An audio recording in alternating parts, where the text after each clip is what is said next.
Γεια σας παιδιά, στο προηγούμενο βίντεο φτιάξαμε την κεραλιφή της γιαγιάς με κερί μέλισσας και ελαιόλαδο μόνο. Σήμερα θα φτιάξουμε την κεραλιφή του εγγονού, αυτή που φτιάχνω εγώ, που βάζω κι άλλα λάδια μέσα, αιθέραια έλαια, πρόπολη, μαστίχα, χείου, βασιλικό πολτό, μέλι, βιταμινούλες. Θα σας τα πω αναλυτικά μετά. Πάμε όμως μια στα γρήγορα. Για όσους δεν έχουν δει το προηγούμενο βίντεο, να πούμε πάλι τι είναι η κεραλιφή. Η κεραλιφή είναι μια μαγική πανάρχαια συνταγή που τα κύρια συστατικά της είναι το κερί και το λάδι. Το κερί περιέχει πάνω από 300 ουσίες μέσα, αφού φτιάχνεται από τις μελισσούλες τρώγοντας μέλι, και το λάδι έχει ευεργετικές ιδιότητες για το δέρμα και θεραπευτικές ιδιότητες που έχει και το κερί, και κάνει καλό για όλο το σώμα, σε κοψίματα, καψίματα, ερεθισμούς, πληγές, ξηρά σκασμένα χέρια, χείλη, ξηροδερμία, ακμή, σπυράκια, αλλεργίες, πανάδες, ραγάδες, έρπη και πολλά άλλα. Έχει αντιμικροβιακές, αντισηπτικές, αντιφλεγμονώδεις, αντιγυραντικές, αντιβιωτικές, επουλωτικές, ενυδατικές, καταπραϊντικές, καλλυντικές, αντιμικητιακές ιδιότητες, και είναι πλούσια σε αντιξιοδοτικά, βιταμίνες, μέταλλα, ιχνοστοιχεία και ό,τι καλύτερο για το δέρμα. Και ανάλογα με το τι λάδια και αιθέραια έλαια που σας είπα στην αρχή χρησιμοποιήσουμε μέσα, ενισχύουμε τη δράση της και την κάνουμε πιο δυνατή αναλόγως και τις αναλογίες που χρησιμοποιούμε τα λάδια. Η συγκεκριμένη που θα φτιάξω εγώ σήμερα είναι η ενυδατική, η κρέμα, που βάζω και βασιλικό πολτό μέσα, που είναι περισσότερο για χέρια και πρόσωπο, και η αναλογία που βάζω στα λάδια είναι για αυτή την κρέμα. Ο καθένας μπορεί να βρει τη δικιά του αναλογία στη δικιά του κεραλιφή και να βάλει τα δικά του λάδια και αιθέραια έλαια που θέλει μέσα. Η συνταγή μου εμένα είναι 1:3. Στα 100 γραμμάρια κερί, 300 γραμμάρια λάδια, συν και τα υπόλοιπα μετά μέσα. Και πάμε να σας πω τα υλικά. Εμένα η συνταγή μου η συγκεκριμένη έχει κερί από τις μελισσούλες μου. Όποιος θέλει κεράκι για να φτιάξει κεραλιφή μπορεί να μου στείλει ένα μήνυμα κάτω στην περιγραφή, θα του έχω τηλέφωνο. Και λαδάκι, αν θέλει να προμηθευτεί, μπορώ να του στείλω. Έλαιο καρύδας, αμυγδαλέλαιο, λινέλαιο, βαλσαμόλαδο που έχω φτιάξει εγώ. Πηγαίνετε εδώ επάνω δεξιά να δείτε, θα σας έχω το βιντεάκι να δείτε πως φτιάχνω το βαλσαμόλαδο. Βιταμίνη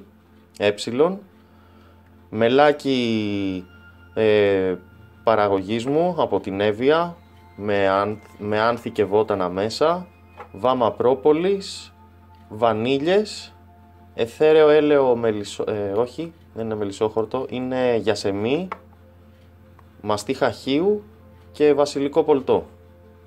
Νομίζω είναι όλα εδώ πέρα συγκεντρωμένα, δεν έχω ξεχάσει κάτι. Και πάμε να δούμε πώς τη φτιάχνω. Βάζουμε την κατσαρόλα, ένα πιατάκι κάτω. Θα τη φτιάξω την κεραλιφή μου μέσα στο προηγούμενο βάζο που φτιάξαμε την άλλη. Δεν υπάρχει πρόβλημα. Έχει μείνει λίγη κεραλιφή από την προηγούμενη φορά, δηλαδή τίποτα δεν έχει μείνει. Και θα γεμίσουμε με νερό όλη την κατσαρόλα εδώ πέρα.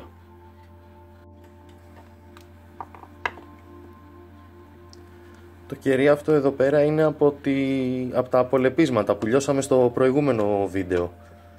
Δεν το έχω κάνει μοντάζ ακόμα, γι' αυτό το ξέχασα να σας το πω πριν. Το κόβω κομματάκια για να λιώσει πιο γρήγορα. Θα σας βάλω και αυτό το βιντεάκι να πάτε να το δείτε. Εδώ πέρα πάνω δεξιά θα βγει. Πώς λιώνουμε το κεράκι.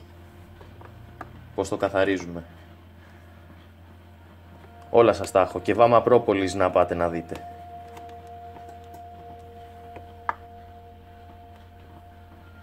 Θα σας το βάλω αργότερα μέσα στο βίντεο να παίξει. Το τεμάχισα το κεράκι μου και τώρα πάμε να το βάλουμε στο μπεν μαρί, σιγά σιγά να αρχίσει να λιώνει. Μπήκε το κεράκι μέσα και περιμένουμε τώρα λίγο να αρχίσει να λιώνει. Μετράμε τη θερμοκρασία του νερού, δεν θέλουμε να βράσει. Γύρω στους 70, το πολύ 80 βαθμούς είναι καλά. Το πολύ. Να αρχίσει να λιώνει το κεράκι μας. Εμένα τώρα εντάξει θα πέσει η θερμοκρασία σε λίγο.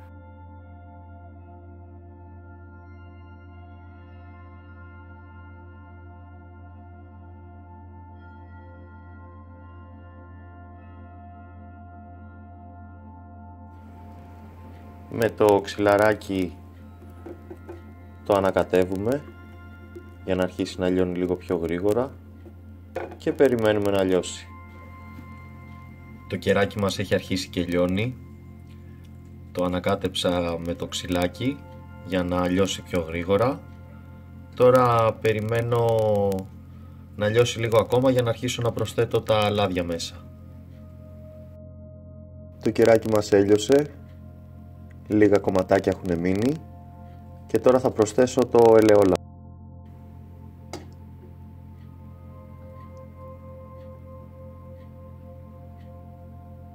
Τα έχω ζυγίσει τα υλικά μου. Τώρα αφού ρίξαμε το λάδι που είναι παγωμένο μέσα, το κερί πάλι θα πάγωσε. Οπότε περιμένουμε να ξαναζεσταθεί για να ρίξουμε το επόμενο λάδι μας σιγά σιγά μέσα.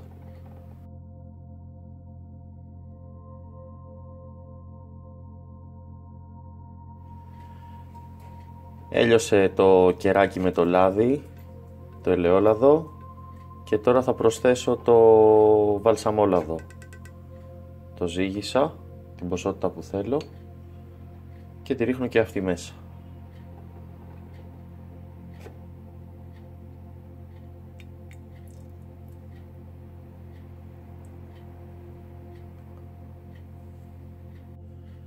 Ρίχνω και το λινέλαιο με το αμυγδαλέλαιο.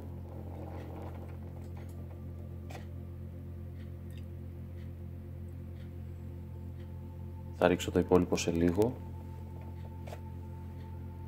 Πάω να φέρω ζεστό νερό να συμπληρώσω εδώ γιατί μου ανέβηκε η στάθμη της κεραλιφής. Οπότε θέλω και άλλο νερό για να μου ζεσταίνει το βάζο παντού. Κάνουμε ένα ανακάτεμα. Συμπλήρωσα νεράκι. Και ρίχνουμε και το υπόλοιπο λάδι. Και μας έχει μείνει από λάδι το έλαιο καρύδας. Αυτό τώρα λόγω κρύου είναι σαβούτυρο, είναι πηχτό. Δεν είναι υγρό, θα το βγάλω με το κουταλάκι.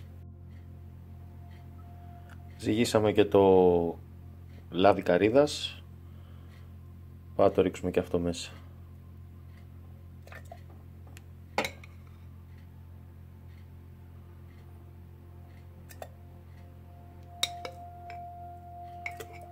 Οπα.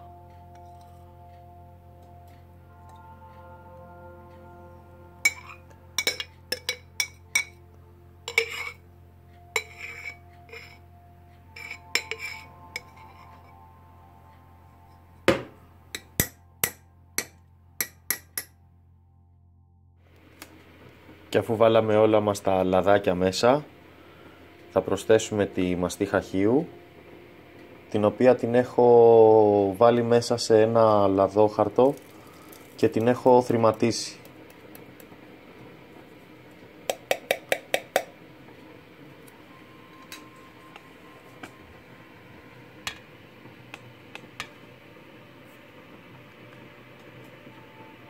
Είναι όσο το δυνατόν πιο πολύ σκόνη μπορούσα να την κάνω.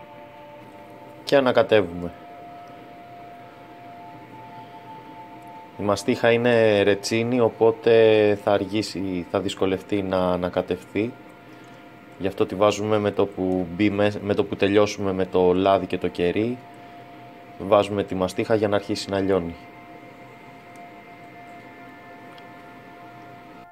Και αφού βάλαμε τα υλικά μας μέσα, πάμε να ρίξουμε ένα ανακάτεμα με το μιξεράκι. Ανακατεύουμε όσο πιο πολλή ώρα μπορούμε και τα υλικά που έχουν περισσέψει, που έχουν μείνει δηλαδή, μέλι, πρόπολη, βασιλικός πολτός οι βανίλιες, η βιταμίνη και τα αιθέραια έλαια τα ρίχνουμε αφού η κεραλιφή μας πέσει στους 40 βαθμούς. Δηλαδή η κεραλιφή θα έχει αρχίσει να πίζει την ώρα που θα ρίξουμε όλα αυτά τα υλικά προς το τέλος, γιατί δεν θέλουμε να καούν τα θρεπτικά του συστατικά, ούτε της πρόπολης, ούτε του βασιλικού πολτού, ούτε το μέλι θέλουμε να μας καεί μέσα. Οπότε μέχρι εκείνη την ώρα κλείνουμε το μάτι, αφήνουμε την κεραλιφή μας να κρυώσει και μέχρι εκείνη την ώρα την ανακατεύουμε όσο πιο πολύ μπορούμε. Την έβγαλα μέσα από το νερό και την ανακατεύω μέχρι να πέσει η θερμοκρασία της. Βάζουμε το θερμόμετρο μέσα στην κεραλιφή για να το μετρήσουμε, έτσι. Πρέπει να πάρετε θερμόμετρο.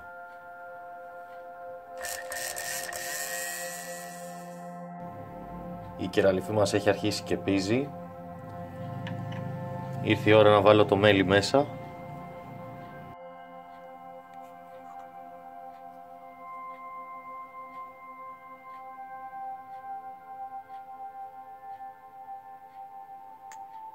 Ρίχνουμε το μέλι και ανακατεύουμε για να ανακατευτεί καλά.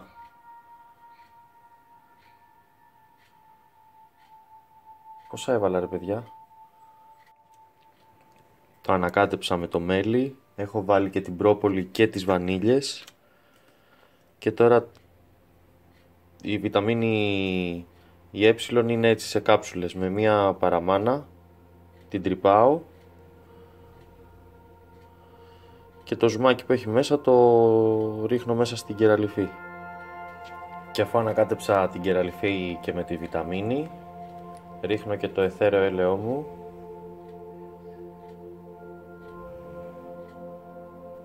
Ρίξαμε και το αιθέρεο έλαιο, την ανακατεύουμε και είναι έτοιμη για συσκευασία.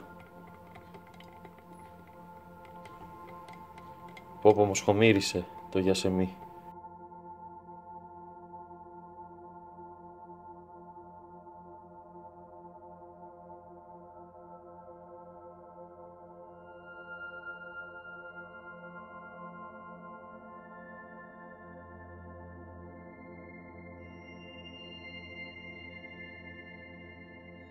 Για πάμε.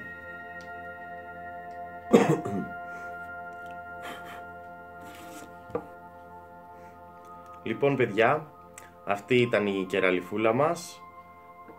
Όποιος ενδιαφέρεται μπορεί να μου στείλει ένα μήνυμα κάτω στην περιγραφή για να του στείλω.